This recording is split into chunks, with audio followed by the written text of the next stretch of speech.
Hey guys, this is for all my fishermen out there, occasionally in Ohio.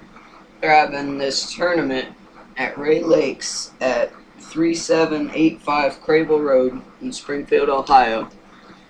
And this is just for the ASL thing.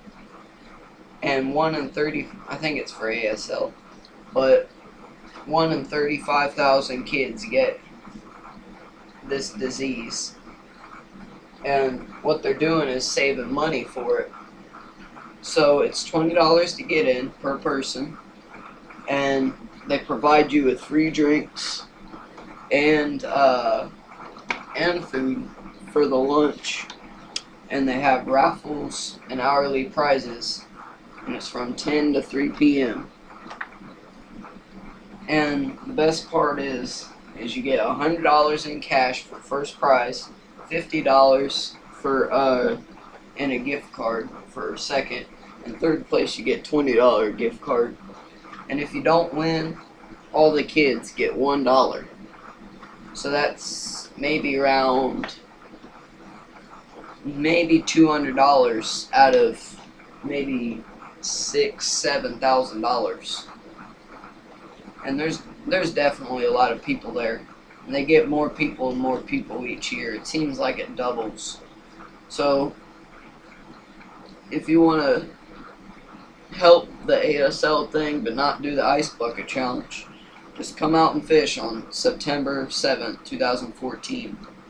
And they got all kinds of fish. They got bluegill, perch, crappie, bass, largemouth and smallmouth. I think they got spots, spotted bass. They got carp and catfish. I don't know if they have anything else other than them, but those are the fish that I know that's in there. And the perch, they're big, but I don't think they're enough to win. And you have to, it's in the total combined weight. And what you gotta do is, once you catch one, go drive or ride or walk over to the tournament guys. I don't know where that's at. I think it's kind of by the road. But what you do is you walk up there, you weigh it, and then you release it back in the water. And then they'll keep a tally for how much you catch there, and how many pounds there are. And bluegill, they're not too big. Last time I went there, but then again it was right after hatch. The biggest bluegill I caught out of there is probably 9-10 inches. They got some big bluegills if you can catch them. And bass wise, they usually go from 10 to 14 inches, but there's probably anywhere from 3 to 6 pound bass in there, I'm guessing, because that's an old lake, and I've caught a few really big ones at nighttime with a jitterbug bringing it across the top. But since it's kind of late in season, you'd probably be using tubes and shaky heads, and my favorite, the float and fly rig. And this float and fly rig is perfect for the bass there.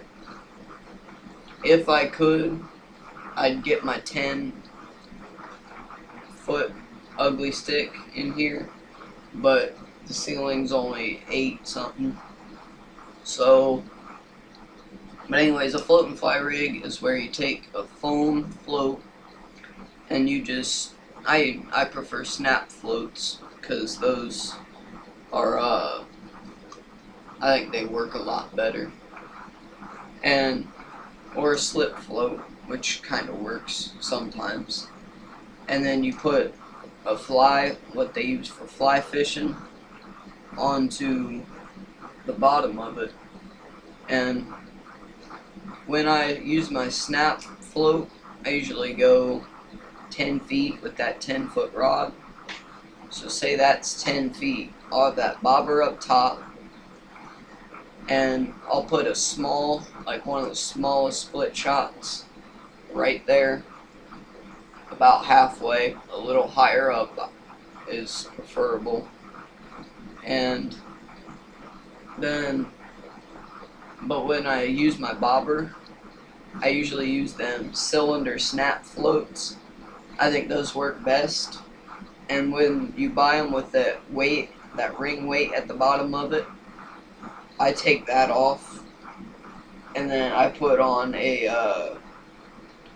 I get one of them drop shot weights, and I cut my bobber open, and I put it in the middle, so it'll sit like that until the fly comes down.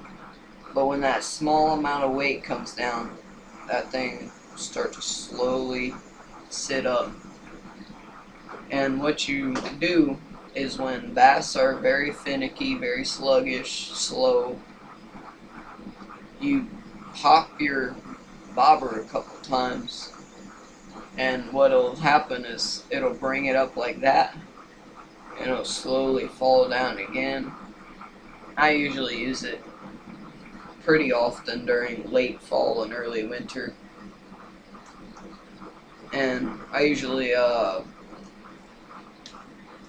and when I do that, I usually move it probably 5 or 6 inches, and bass will kill it. I usually use a like a bead head fly, or sometimes streamers, or but when you tie your streamers, you gotta make sure that it stands vertically, or else it's gonna look a little weird and bass won't hit it. But the bigger bass usually tend to eat smaller flies. Like with the streamers, I catch smaller bass. But anyways, I use usually woolly buggers, or oh, I forget what it is. But anyways, it looks like a bead. It's got a bead head, and then it's going down to some hackle, red hackle, with some orange chenille or dubbing, and then it's all on like this little cricket hook, this golden cricket hook, but it's kind of bigger, and that works really, really good. So I wish you guys could come out. It's gonna be a lot of fun. If you guys want to go out and catch some fish, have some fun, you might be able to keep some fish, then go ahead and come to this tournament. Any more information, just go to littleherculesfoundation.org/events, and you'll find it. So I'll